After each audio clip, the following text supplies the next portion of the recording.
Hello guys, कैसे हैं आप लोग? अच्छे हैं। मैं अजीत झा, ये फैकल्टी ऑफ हिस्ट्री और आचार्य एजुकेट के प्लेटफॉर्म से मैं आपका स्वागत करता हूं।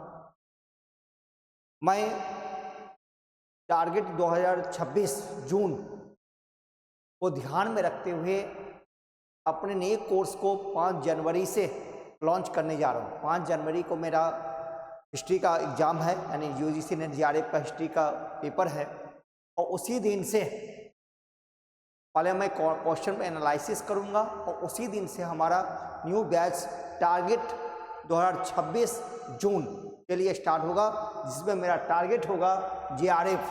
इसलिए मैं यहाँ लिख दिया हूँ टारगेट जेआरएफ। हिस्ट्री में हमें क्या पढ़ना होता है, इन सब पर मैं पहले डिस्कस कर चुका हूँ। मेरा आज तीसरा चौथा लेक्चर है, और आप मेरे वीडियो आप देखेंगे, उसमें सारी बातों की आपको जानकारी प्राप्त होगी कि हम इतिहास को, हिस्ट्री को कैसे पढ़ें और उसको कैसे समझें, क्योंकि हिस्टोग्राफी इसका एक पार्ट है। हम 10 यूनिट में हिस्ट्री को देखते हैं। 10 यूनिट्स में 10वां यूनिट जो हमारा है लास्ट, जो हिस्टोग्राफी का है, यानी इतिहास लेखन। इसमें इतिहास लेखन कैसे की जाती है, किन किन तरीके से हिस्ट्री राइटिंग हुआ है, जैसे हम देखते हैं मार्क्सिस्ट राइटिंग है, कॉलोनियल राइटिंग्स है, सबल्टन राइटिंग्स है, नेशनलिस्ट राइटिंग्स है, अनेक डिफरेंट टाइप की हिस्ट्री राइटिंग्स है। उसको मैं समझाया हूँ। आप मेरे वीडियो देखेंगे, एक एक बात आपको समझ में आएगा, तब आप समझोगे कि यूजीसी नेट जेआरएफ के लिए हम हिस्ट्री को पढ़े कैसे। देखो, जनरली हम एग्जामिनेशन की तैयारी करते हैं, बहुत सारे कम्पिटिटिव एग्जाम्स की होते हैं और सभी में हिस्ट्री का पार्ट होता है, लेकिन वह हिस्ट्री और ये जेआरएफ के लिए हिस्ट्री, दोनों में अंतर है। यदि हम कोई आईएएस की तैयारी करता है कि हम इतिहास जानता ही हूँ, बिल्कुल नहीं। इसमें बिल्कुल आपको उससे अलग काम करने की आवश्यकता होगी। इसमें आपको रिसर्च मेथोलॉजी टाइप से पढ़ना होगा, हिस्टोग्राफी को पढ़ना होगा, अप्लाइड क्वेश्चन को देखना होगा, तब जाकर के आप क्वेश्चन बनाओगे। एक समय था बहुत पहले, 2018 से पहले की बात, बिफोर बात करूं मैं, तो वहां पर फैक्चुअल क्वेश्चन अधिक पूछे जाते थे। अब ऐसा नहीं है, बिल्कुल पैटर्न चेंज है। उस न्यू पैटर्न को देखते हुए, अकॉर्डिंग टू न्यू पैटर्न मेरी क्लासेस चलती है। यही कारण है कि केवल मैं बोलता नहीं हूँ, आप आचार्य एजुकेट में यहाँ पर विजिट करके आप देख सकते हो कि कितने स्टूडेंट लगातार हिस्ट्री के बैच से जेआरएफ और नेट क्वालिफाई कर रहे हैं। रिसेंटली सारे बैच से हमारे यहाँ से रिजल्ट हो रहा है, क्योंकि हम न्यू पैटर्न को फॉलो करते हैं। ओके, इन सारी बातों को ध्यान में रखते हुए मैं क्लास स्टार्ट करने जा रहा हूँ। आज हिस्ट्री में एक टॉपिक में पढ़ाऊंगा, काफ़ी चर्चित टॉपिक है, जहाँ से क्वेश्चंस होने की संभावना होती ही है। मैं ये कहूँ कि डेफिनेटली वहाँ से क्वेश्चन होता ही है। 2-3 क्वेश्चन पूछे जाने की पूरी संभावना होती है क्या? होता ही है। अब देखिए, उसी को हम देखते हैं। जैसे हम पढ़ने जा रहे हैं कि सोशियो रिलीजियस रिफॉर्म मूवमेंट,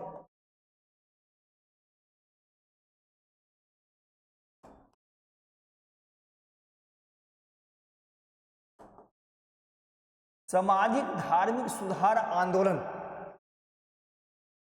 वह ये कब की बात मैं कर रहा हूं कि 18th centuries, 18th and 19th century, 18वीं और 19वीं सदी में जो भारत में सामाजिक धार्मिक सुधार आंदोलन हुआ, उसकी मैं अभी बात कर रहा हूं। हालांकि आप लोग जानते होंगे, नहीं जानते होंगे तो मैं अभी आप लोगों को इन्फॉर्म कर दूं, यानी कि आपको बता दूं कि हमारे भारतवर्ष में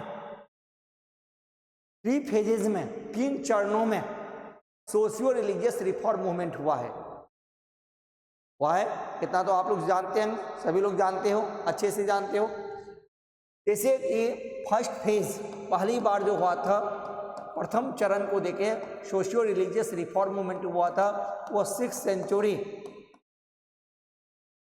सेंचुरी BC इंडिया में, जहाँ पर महात्मा बुद्धा, महावीर जैन के अलावा 62 सेक्ट्स, यानी कि 62 संप्रदायों का उदय हुआ था। जिसमें स्टैंड मुख्य था महात्मा बुद्ध और महावीर जैन ने किया था, क्योंकि उस समय भी सोसाइटी में काफ़ी अनरेस्ट हो चुका था, सोशली इकोनॉमिकली बहुत सारे इविल्स आ चुके थे। हम देखते हैं कि जब हमारा सोसाइटी समाज आउट ऑफ मेन स्ट्रीम हुआ है, यानी मुख्य धारा से अलग हुआ है, हमेशा ही ये सोशल रिफॉर्मिस्ट जो भी हुए, चाहे वो 6th सेंचुरी BC के हों, 8वीं सदी के हों या 18वीं सदी के इस समय के हों, वह उन्हीं के द्वारा सोसाइटी को फिर से मेन स्ट्रीम में शामिल किया गया है। जब हमारे समाज, ध्यान से समझना, मुख्य धाराओं से अलग हुई है, आउट ऑफ मेन स्ट्रीम हुआ है, तब तक सोशल रिफॉर्मिस्ट ने उन सोसाइटी को फिर से मुख्य धारा में शामिल किया है। कैसे? अपने बौद्धिकता के बल पर, इंटेलेक्चुअलिटी के बल पर। बौद्धिकता एक बौद्धिक आंदोलन है। यह सोशियो रिलीजियस रिफॉर्म मूवमेंट क्या है? ये इंटेलेक्चुअल मूवमेंट, एक बौद्धिक आंदोलन है कि नहीं? क्या वो 6th सेंचुरी BC का हो या 8वीं सदी के भक्ति आंदोलन, इसकी शुरुआत होती है दक्षिण भारत से, भक्ति आंदोलन हो, या 18th सेंचुरी मॉडर्न इंडिया के, सभी क्या है? इंटेलेक्चुअल मूवमेंट है। और सभी समय के सोशल रिफॉर्मिस्ट ने उस समय में समाज में व्याप्त सोशल इविल्स के अगेंस्ट में लोगों को अवेयर किया। वह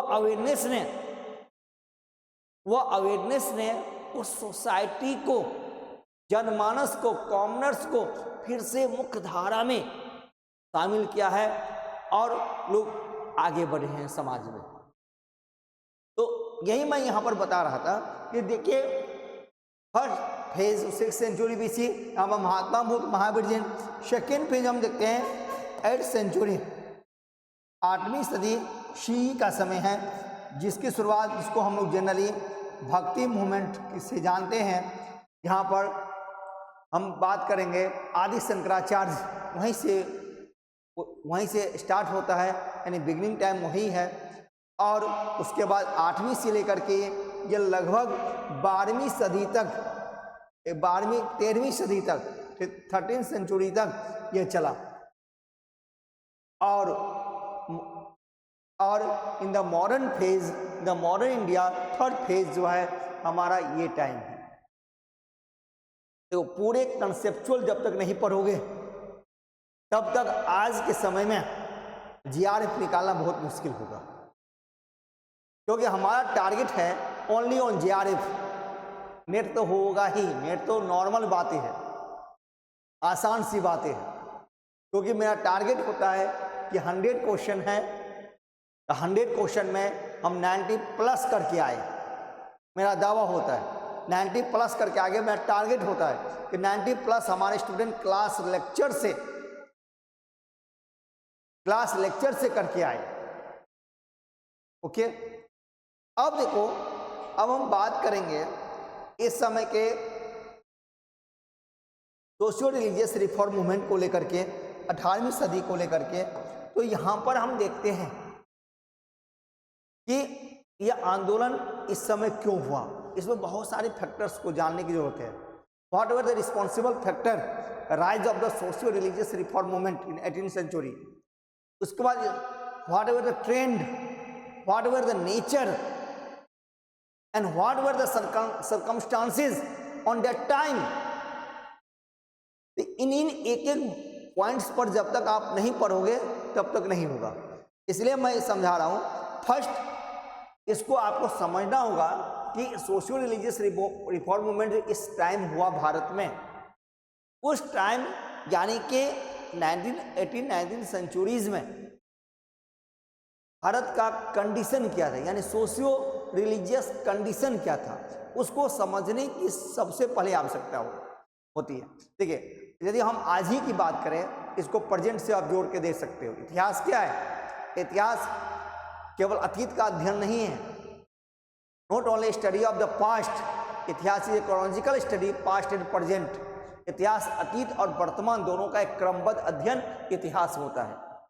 इतिहास के सर्वमान्य डेफिनेशन भी है, इस बात को आप अच्छे से समझ लें, ठीक है।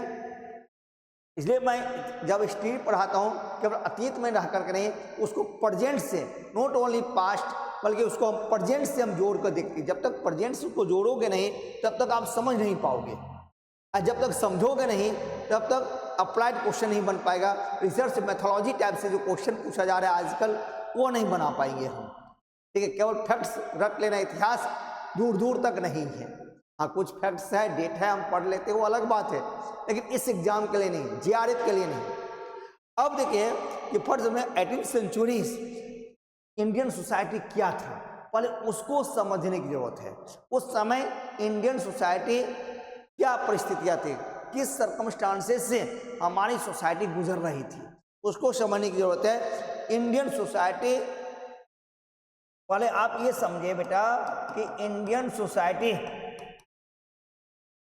इन 18वीं सेंचुरी, 18वीं सदी में, 18वीं सदी में या 19वीं सदी में भारतीय समाज क्या था।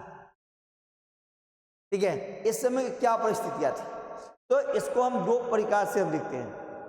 दो बात देखना होगा इसमें। एक, उस समय की भारत की रिलीजियस कंडीशन क्या था, यानी धार्मिक स्थितियां क्या थी, इसको समझने की आवश्यकता है। Right, okay. दूसरा, उस समय की इंडिया की, हमारी सोसाइटी की सोशल कंडीशन, सामाजिक संरचनाएं क्या थी, यानी सामाजिक स्थितियां क्या थी। धार्मिक स्थिति और सामाजिक स्थिति, इन दो स्थिति को आप देखेंगे। राइट, तब समझ में आएगा कि इस आंदोलन की आवश्यकता क्यों पड़ी, क्यों पड़ी। समझ गए ना आप। आपके मन में क्वेश्चन होगा कि what were the responsible factor rise of the socio religious reform movement. तो क्या था उस आंदोलन के कारण को जानने से पहले उस समय के सोसाइटी की क्या परिस्थितियां थी, किस सर्कमस्टांसेस से, किन स्थितियों से हमारा समाज गुजर रहा था, उसको जान ले, तब और अच्छे से आप बेहतर समझोगे। अब क्या हुआ कि अब इस समय के रिलीजियस कंडीशन थी। रिलीजियस कंडीशन हालांकि यदि धार्मिक बात करें तो वह आज भी है, इसमें कोई दो मत नहीं है, वह आज भी है। वो क्या था, जैसे आइडल वर्शिप, कर्मकांड, एनिमल सेक्रीफाइसेस एक्सेट्रा, जो आज भी चल रहा है। क्या था, आइडल वर्शिप, मूर्ति पूजा, कर्मकांड, एनिमल सेक्रीफाइसेस,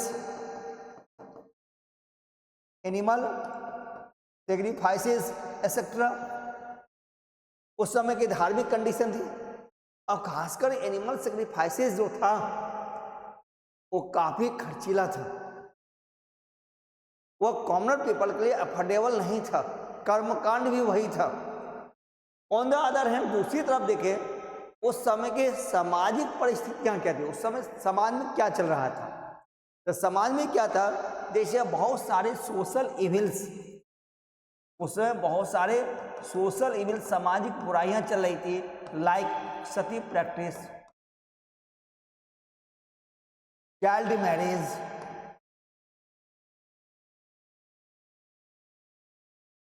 फीमेल इन्फेंटिसाइड, यानी कन्या शिशु हत्या जिसको हम लोग कहते हैं, पॉलीगेमी यानी बहुपत्नी प्रथा, एक्सेट्रा। उस समय की बहुत सारी पर्दा प्रथा, एक्सेट्रा, बहुत सारी सामाजिक बुराइयां थी। तो समाज और धर्म, देखो भैया आप लोग भी जानते हैं, आप लोग सभी पोस्ट ग्रेजुएट हैं, क्या कर रहे हैं, परसुइंग हैं, तो आप जानते हैं कि हमारा समाज और धर्म एक दूसरे से जुड़ा हुआ है। समाज और धर्म का एक दूसरे से काफी क्लोज रिलेशन है। समाज से धर्म अलग नहीं हो सकता है, धर्म से समाज अलग नहीं हो सकता है। तो पहले भी था और आज भी है। इसलिए उस समय जो ये आंदोलन की शुरुआत हुई, ये इंटेलेक्चुअल मूवमेंट स्टार्ट हुआ तो उस समय की परिस्थितियां समाज में क्या चल रहा था, इस टाइप की समस्याएं थी। रिलीजियस अनरेस्ट, सोशल अनरेस्ट, दोनों तरह की समस्या थी। ठीक है, यानी कि आइडल वर्शिप, कर्म कांड, एनिमल सेक्रीफाइसेस मैंडेटरी था समाज में। वहीं दूसरी तरफ सती प्रथा, जानते हो कि सती प्रथा कितनी अमानवीय, सभी लोग सुना हुआ, जानते हैं, अमानवीय प्रथाएं थी। चाइल्ड मैरिज, कहा गया कि बिलो 12 ईयर गर्ल्स, 12 वर्ष से कम उम्र की लड़कियों की शादी मैंडेटरी कर दिया गया था। फीमेल इन्फेंटिसाइड, कन्या शिशु हत्या, लड़की के जन्म लेते ही उसकी हत्या। पर्दा प्रथा, पॉलीगेमी यानी बहुपत्नी प्रथा, एक पुरुष कितने भी शादी कर सकते थे। फिर उसके बाद उस लड़कियों का जिसे वो विवाह करते उसकी सामाजिक स्थिति, आर्थिक स्थिति काफी अमानवीय, दयनीय हो जाती थी। हो गया, तो ये उस समय की परिस्थिति थी, इसको समझने की आवश्यकता है, तब ये टॉपिक समझोगे। आज का जो एग्जाम का पैटर्न है वही मैं समझा रहा हूं। दूसरा देखो, अब पहली बात तो आप ये समझ लिए, राइट। सेकेंड आप देखें, अब आप दूसरा देखें कि उस समय क्या, उस समय हमारे समाज में, ठीक है, जो आंदोलन हुआ उसकी वैचारिक आधार क्या था। एक एक चीज को देखना होगा। वैचारिक आधार, सामाजिक और वैचारिक आधार, ठीक है, यानी socio and ideological basis of reform. Social and ideological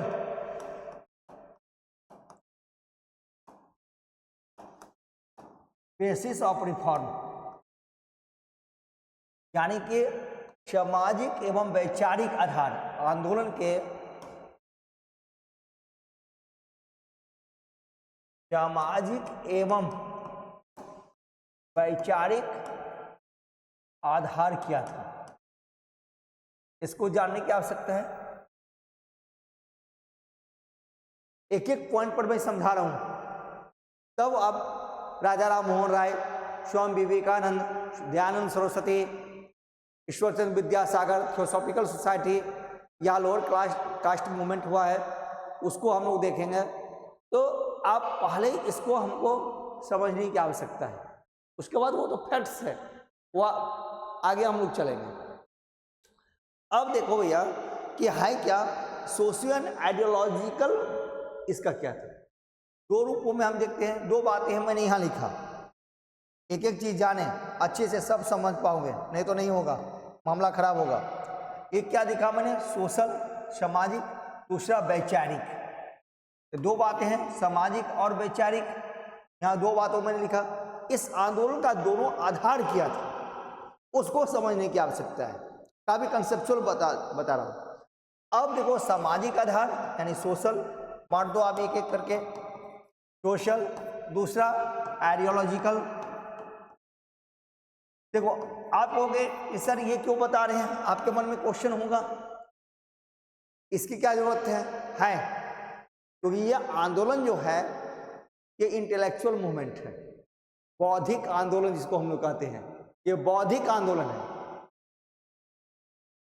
ये क्रांतिकारी नहीं है। 1857 के विद्रोह वाला क्रांतिकारी नहीं, क्विट इंडिया मूवमेंट वाला क्रांति नहीं है, ये इंटेलेक्चुअल मूवमेंट है। इसलिए इसको इंटेलेक्चुअल के रूप में समझने की आवश्यकता होती है। इसमें आइडियोलॉजिकल क्या था, विचारधारा, अनेक आयामें थी, विचारे थे, उसको समझने की आवश्यकता है। देखो अब यहां पर दो बात देखें, एक सोशल एक आइडियोलॉजिकल, दो बातें होगी।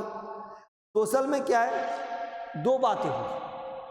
सामाजिक जो विचारधारा इसमें हुई, जिसको हिंदी में हम लोग कहते हैं सामाजिक जो विचारधारा हुई, जिसमें समाज के लोगों ने इंडियन, भारतीय एंड वेस्टर्न दोनों प्रकार के थिंकिंग को जोड़ा और जोड़ करके सुधार करने के प्रयास किया। जैसे राजा राम मोहन राय, एम.जी. रानडे, ईश्वरचंद्र विद्यासागर, केशव चंद्र सेन। आप जानते होंगे अच्छे से कि डॉक्टर राजा राम मोहन राय जिन्होंने सभी को, उन्होंने कहा कि आप वेद भी पढ़े, कुरान भी पढ़े, बाइबल भी पढ़े, सभी में ह्यूमनिज्म की बात की गई है। उन्हें सभी को पढ़ने के लिए, सभी विचारों को समझने के लिए लोगों से रिक्वेस्ट किया। तो यानी इंडियन और वेस्टर्न, यानी भारतीय विचारधारा और पाश्चात्य, जिसको वेस्टर्न कहते हैं, पाश्चात्य विचारधारा, दोनों प्रकार के इसमें विचारधाराओं को समाज में जोड़ करके उसको अपग्रेड करने का प्रयास किया गया, यानी लोगों में वो विचार पहुंचाने का प्रयास किया गया, जिसमें सफलता भी मिली है। दूसरा क्या था बेटा, यहाँ पर हम देखोगे, दूसरा यहाँ पर दो बातें हैं। दूसरा आइडियोलॉजिकल, तो यहाँ पर आइडियोलॉजिकल बेसिस क्या है कि यहाँ पर रेशनलिज्म यानी तर्क, rationalism and religious were the two important idea था। इसमें क्या क्या दो इंपॉर्टेंट आइडिया, रिलीजियस धार्मिक विचारधारा, और दूसरा क्या है इसमें, रेशनलिज्म। रेशनलिज्म यानी तर्क, धार्मिक भावनाएं एवं तार्किक विचारधाराएं, दोनों रूपों में यहां पर जोड़ के इसको देखा गया, एक धर्म के रूप में, एक तर्क, दोनों को जोड़ा गया। जैसे कि स्वामी दयानंद सरस्वती, उन्होंने कहा था बैक टू वेदास। क्या कहा था? बैक टू वेदास, वेदों की ओर लौट चलो। ठीक है। स्वामी विवेकानंद को आपने पढ़ा होगा। अब जो कि जैसे हम स्वामी दयानंद सरस्वती की बात करते हैं, तो उनकी क्या विचारधारा थी कि तर्क के माध्यम से धर्म को जोड़ करके समाज को अपग्रेड किया जाए। इसलिए उन्होंने कहा था back to Vedas. Back to Vedas कहने के पीछे उनका उद्देश्य क्या था, उन्होंने क्यों कहा था? आपने एंशिएंट हिस्ट्री में पढ़ा होगा कि हमारे अर्ली वैदिक टाइम में, खास करके अर्ली वैदिक टाइम में, किसी प्रकार के सोशल इविल्स नहीं थी। No any discrimination between male and female, कोई डिस्क्रिमिनेशन नहीं था। दोनों को इक्वल राइट्स अवेलेबल था। कोई चाइल्ड मैरिज नहीं था, कोई पॉलीगैमी नहीं था। फीमेल को यानी विमेन्स को एजुकेशन का भी राइट था, उपनयन संस्कार का भी राइट था, असेंबली में पार्टिसिपेट करने का भी राइट था। यही कारण है कि वो देखते हैं कि जो हमारा एक्चुअल जो कल्चर है, इन्होंने तर्क दिया है। इसे कहते हैं रेशनलिज्म की बात की गई है, यानी rationalism and religious were the two important idea. Rationalism and religion were the two important idea, दो महत्वपूर्ण विचारधारा थी। समझ गए? ये था। अब आपको समझना होगा कि ये जो आंदोलनकारी थे, सॉरी मतलब ये जो आंदोलन हुआ, तो आंदोलन का ट्रेंड क्या था? ठीक है, ट्रेंड क्या था? एक चीज मैंने क्या कहा था कि इसके एक एक मुद्दों को पढ़ेंगे। अभी हम लोगों ने क्या क्या पढ़ा? हम क्या क्या पढ़ा कि उस समय की सोसाइटी के कंडीशन क्या था, क्या क्या सर्कमस्टांसेस, क्या क्या परिस्थितियां थी। दूसरा आपने देखा कि उस समय के आइडियोलॉजी क्या था, सुधार करने का सामाजिक और वैचारिक आधार क्या था, उसको आपने पढ़ा। अब आगे आप देखोगे कि classification of the socio religious reform movement, classification कर दो जो किस प्रकार से था। तो जब हम क्लासिफिकेशन की बात करते हैं,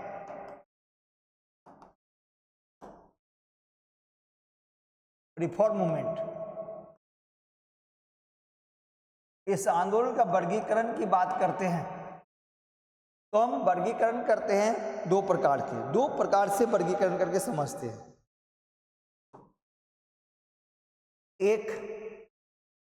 एक थे रिफॉर्मिस्ट और एक थे रिवाइवलिस्ट।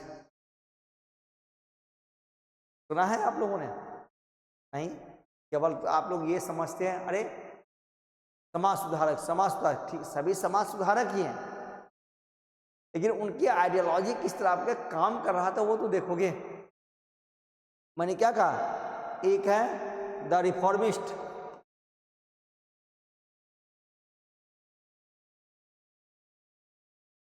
यानी सुधारक जिसको कहते हैं हिंदी में हम लोग, एक सुधारक है, और एक है द रिवाइवलिस्ट। ये कौन है,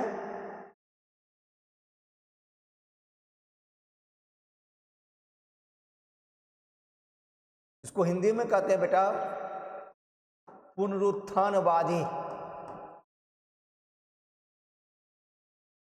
पुनरुत्थानवादी दो हो गया, दो टाइप के हमारे पास इसके लीडर थे, एक सुधारक थे, एक पुनरुत्थानवादी थे।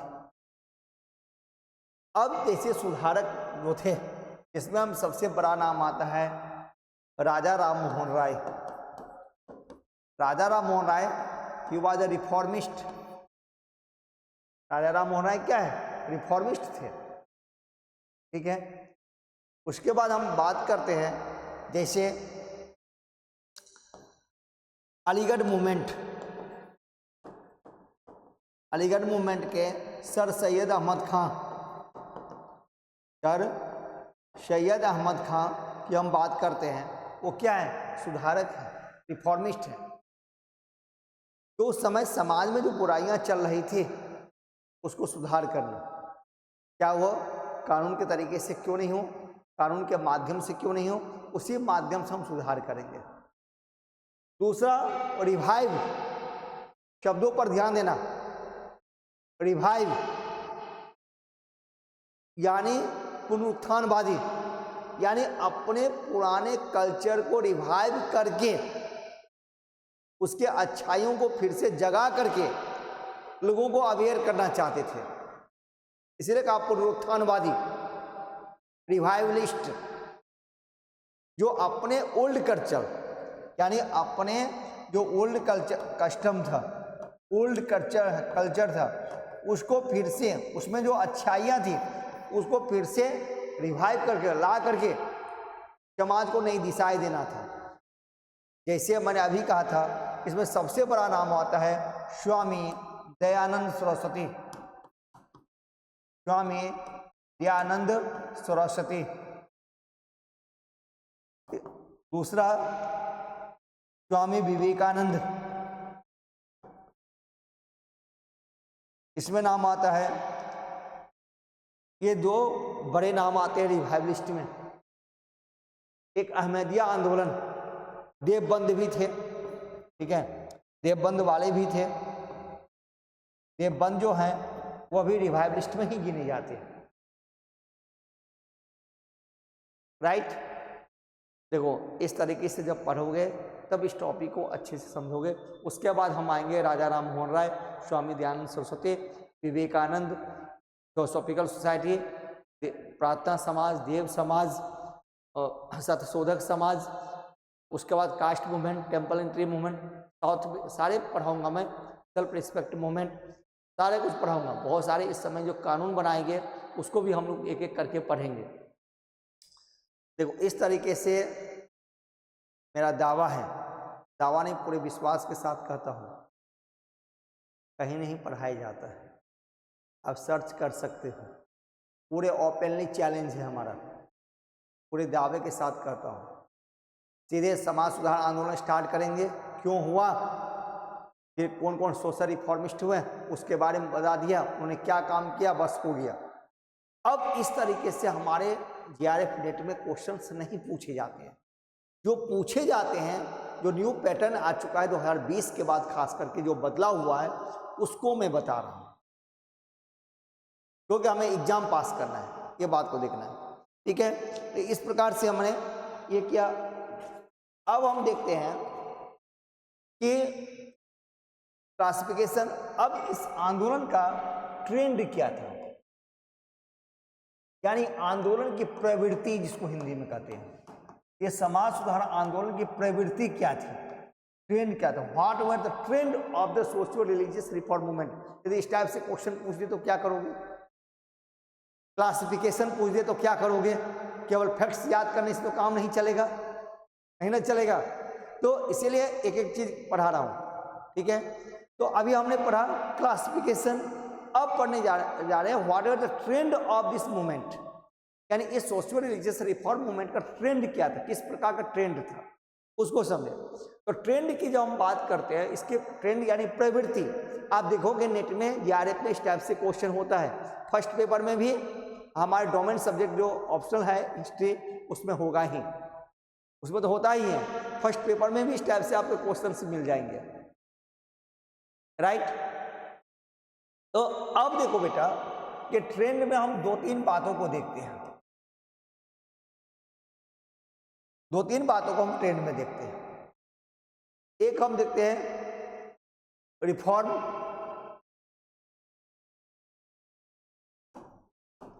बाय लेजिस्लेशन, यानी कि विधायकों के माध्यम से, विधायिका के माध्यम से सुधार, एक प्रकार का ये ट्रेंड था। एक क्या ट्रेंड था, reform by social work, reform by social work, यानी सामाजिक कार्यों के माध्यम से सुधार,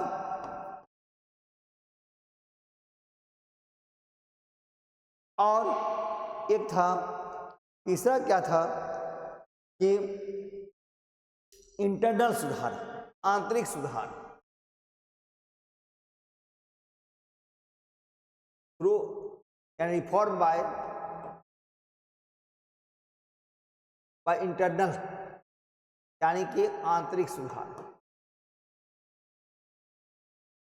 इन लोगों को काम करने का तरीका ये था, इस प्रकार के एक ट्रेंड था, ठीक है। यदि क्वेश्चन आए इस टाइप से, नेट में क्वेश्चन जीआरएफ में पूछा जाता है कि what was the trend of this socio religious reform movement in 18th century India, तो उसका ट्रेंड क्या था, यानी उस आंदोलन के काम करने की प्रवृत्ति क्या थी। अब एक यहाँ देखें, रिफॉर्म बाय लेजिस्लेशन, विधायिका के माध्यम से।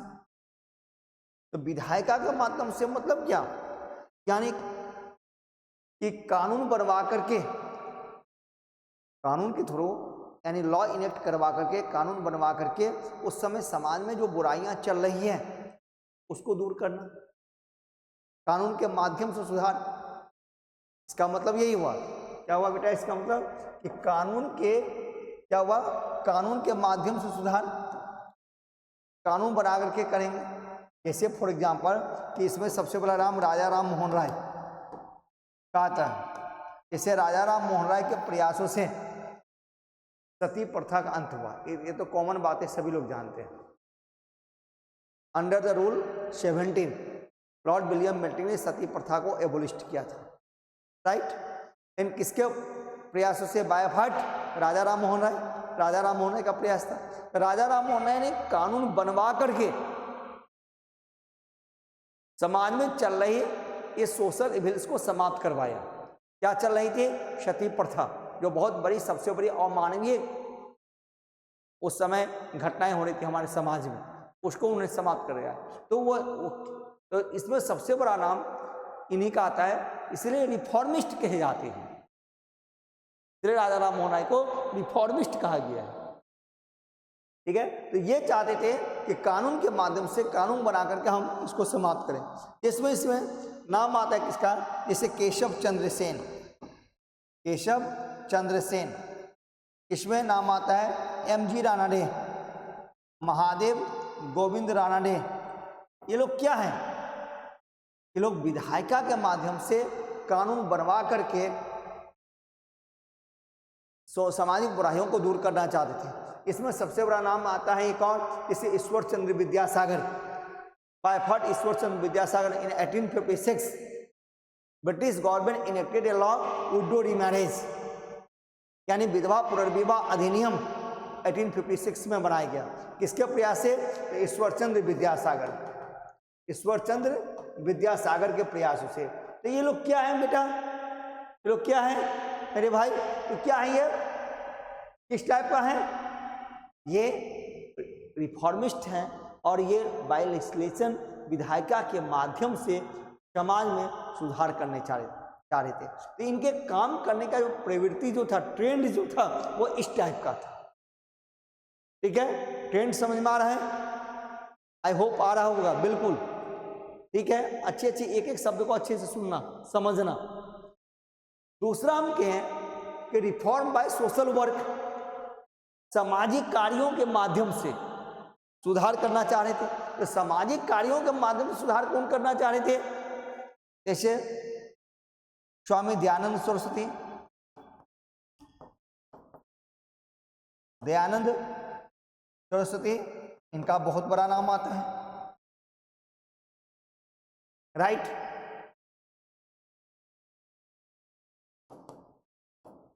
दूसरा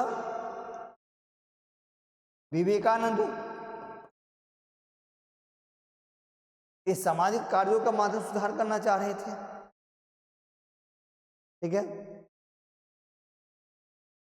और आंतरिक सुधार के सबसे बड़े पक्षधर राजा राम मोहन राय ही थे, राजा राम मोहन राय ही थे।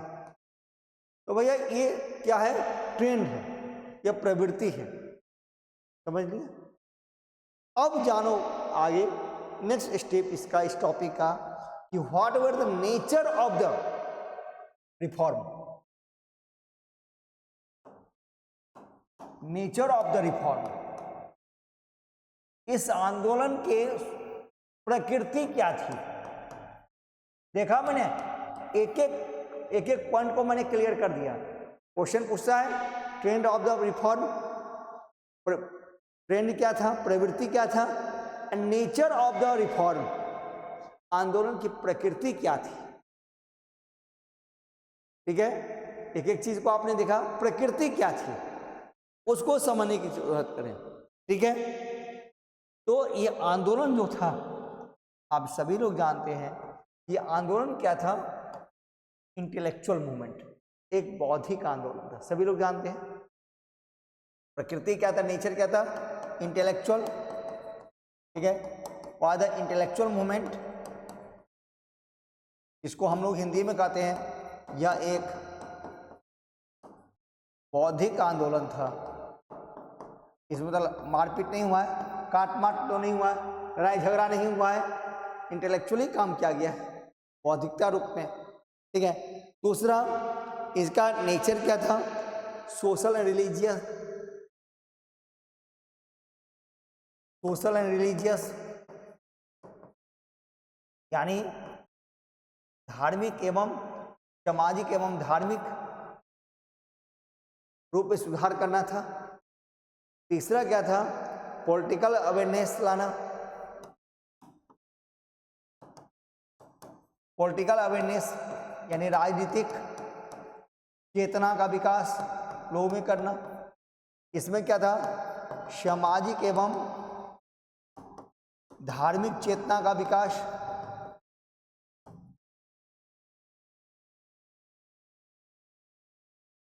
और एक पॉइंट और जोड़ सकते हैं, इसमें क्या था कि इसमें मध्यम वर्गीय लोगों का काफी योगदान था, यानी सोसाइटी के जो मिडिल क्लास के जो मेन थे, मिडिल क्लासेस यानी मध्यम वर्गीय लोगों की चेतना ने इस आंदोलन को अवेयर किया। यह इस आंदोलन क्या थे? इस आंदोलन का क्या था? आपने देखा प्रकृति, राइट। तो हमने एक एक चीज को हमने अभी देखा, क्या क्या भैया देखा?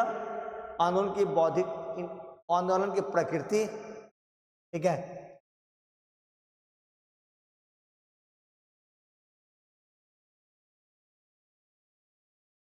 अब पहला क्या देखा कि उस समय इंडियन सोसाइटी की परिस्थितियां क्या थी, सरकमस्टांसेस को देखा, यानी 19वीं सदी में, 18वीं 19वीं सदी में समाज क्या था उसको देखा।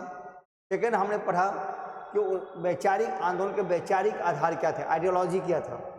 तीसरा देखा कि इसका आंदोलन का वर्गीकरण, एक रिफॉर्मिस्ट थे, एक रिवाइवलिस्ट थे, एक सुधारक थे, एक पुनरुत्थानवादी थे।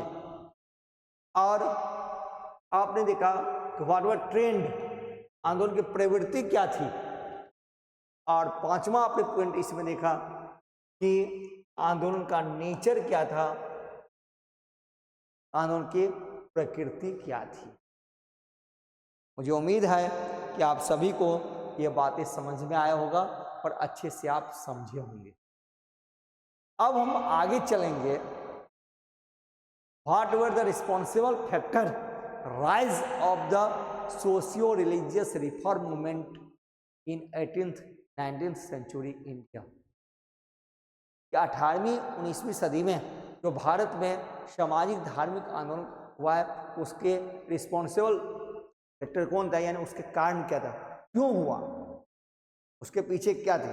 अभी तो हमने उसको विचारधाराओं को समझा है, ट्रेंड क्या था, नेचर क्या था, सर्कमस्टांसेस उस समय क्या थे, ठीक है, कैसे क्लासिफिकेशन क्या, क्योंकि क्लासिफिकेशन समझेंगे तब तो हम समझेंगे उन्होंने एक कानून का सहारा लिया, एक समाज का सहारा लिया।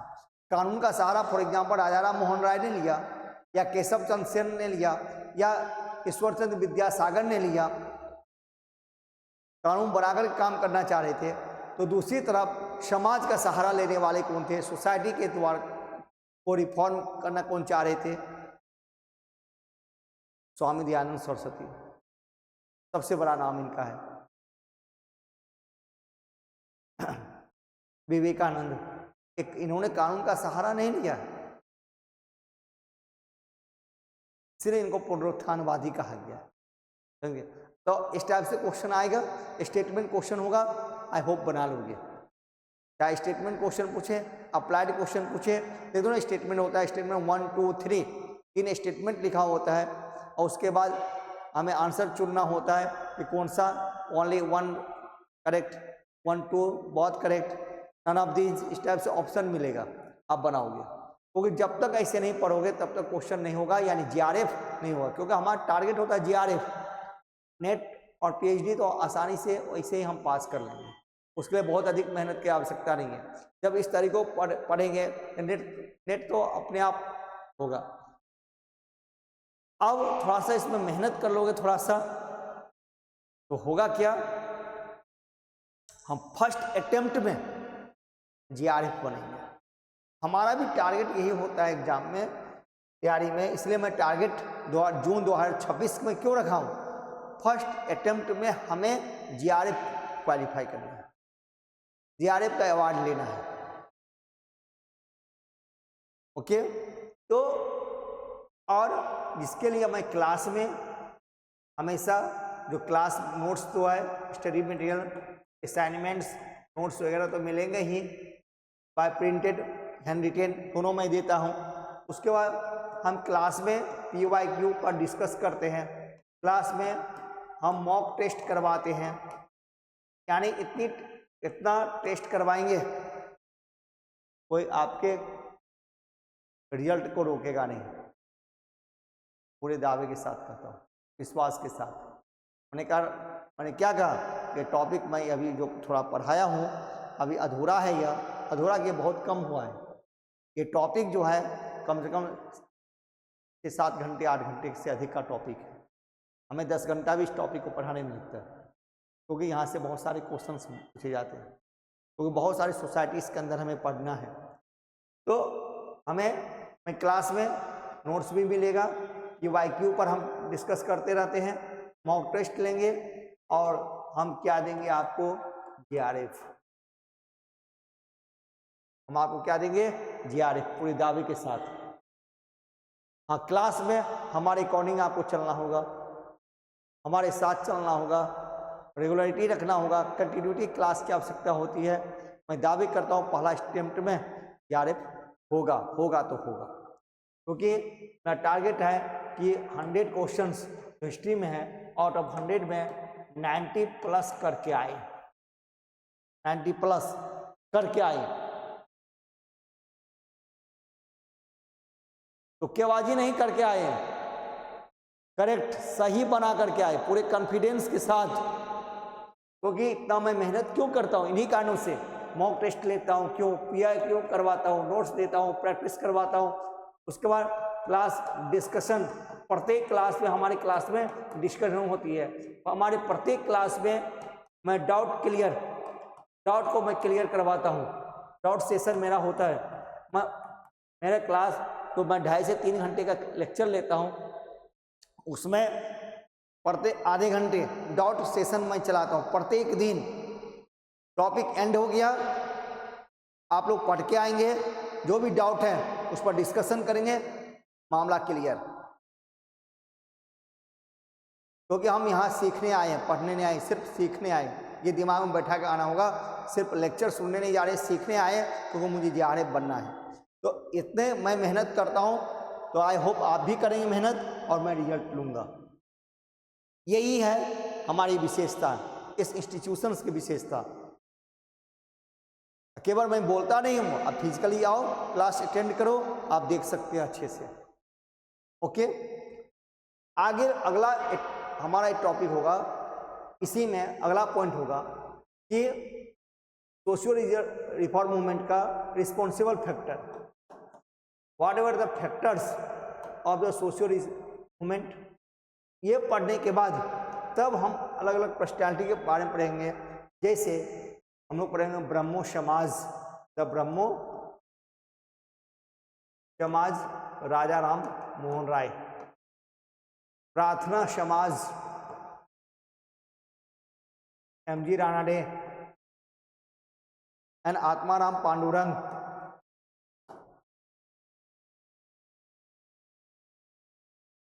वेद समाज, आर्य समाज,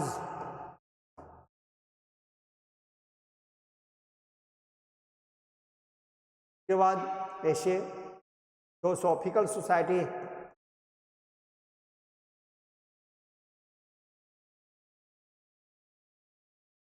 रामकृष्ण मिशन, विवेकानंद,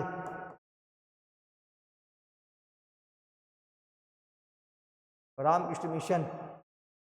इसके बाद हम देखते हैं कि ऐसे बहुत सारे लोअर कास्ट मूवमेंट उस समय हमारे समाज में हुआ। लोअर कास्ट मूवमेंट जो हुआ था, जिसमें डॉक्टर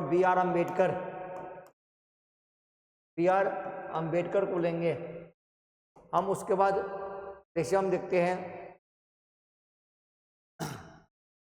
सत्यशोधक समाज,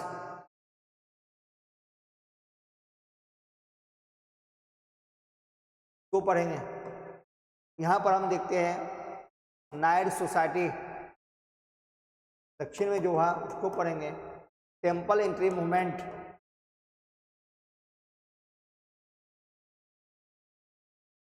मंदिर प्रवेश आंदोलन, उसको पढ़ेंगे। सेल्फ रिस्पेक्ट मूवमेंट,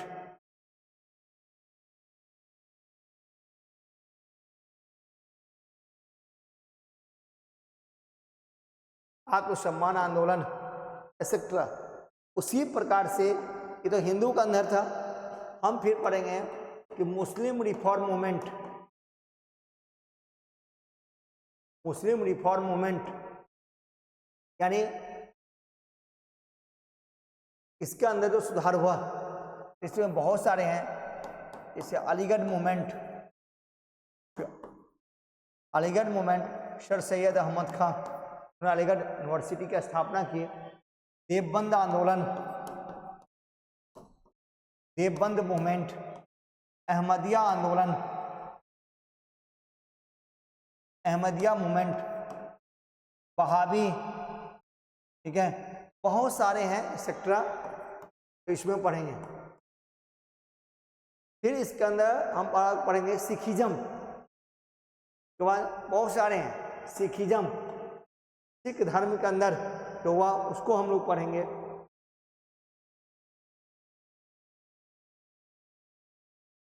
पारसी धर्म, उसको पढ़ेंगे। तो नेक्स्ट सेशन में, अगले सेशन में हम स्टार्ट करने जा रहे हैं। आप लोगों को ऑनलाइन क्लास मिलेगा, रिकॉर्डिंग भी आप देख सकते हो कि what ever the responsible factor rise of the socio religious reform movement और द ब्रह्मो समाज, ब्रह्म समाज के बारे में हम लोग पढ़ेंगे। आज बस इतना ही। Thank you.